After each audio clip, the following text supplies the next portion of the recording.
ATM parenting. എന്താണ് ATM parenting? കുട്ടി മോ എന്ന് പറയുമ്പോഴേക്ക് ഏറ്റവും വില കൂടിയ മൊബൈൽ ഫോൺ വാങ്ങിക്കൊടുക്കുക. ബൈ എന്ന് പറയുമ്പോഴേക്ക് ഏറ്റവും വില കൂടിയ ബൈക്ക് വാങ്ങിക്കൊടുക്കുക. എൻ്റെ പ്രായത്തിൽ ഞാൻ ആഗ്രഹിച്ചതൊന്നും എനിക്ക് പൂർത്തീകരിക്കാൻ കഴിഞ്ഞിട്ടില്ല. എൻ്റെ മകൻ അത് കഴിയട്ടെ. റോങ് ആയിട്ടുള്ള ഡിസിഷനാണത്. ATM നിന്ന് കാർഡ് സ്വൈപ്പ് ചെയ്ത് ക്യാഷ് കിട്ടുന്നു. പക്ഷേ ഒരിക്കലും നമ്മളാരും ആ ATM കെട്ടിപ്പിടിച്ച് ഐ ലവ് യു എന്ന് പറയാറില്ല. ATM നിന്ന് ക്യാഷ് കിട്ടാത്ത അവസ്ഥ വരുമ്പോൾ നമ്മൾ ആ ATM പുഴക്കുന്ന ആളുകളെയാണ് കണ്ടിട്ടുള്ളത്.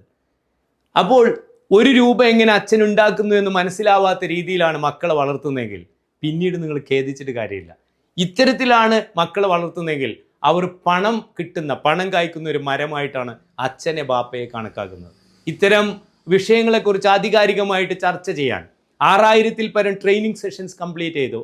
18,000-ൽ പരം മണിക്കൂറുകൾക്കുള്ളിൽ ഇന്ത്യക്കകത്തും പുറത്തുമായി സൈക്കോളജിക്കൽ അപ്രോച്ചിലൂടെ കേരളത്തിലെ എല്ലാ പട്ടണങ്ങളിലും 1 ഡേ പാരന്റിംഗ് സെഷനുമായി ഞാൻ എത്തുന്നു. If you are interested, please register. Doctor C Melattur, the human mind crafter. Thank you.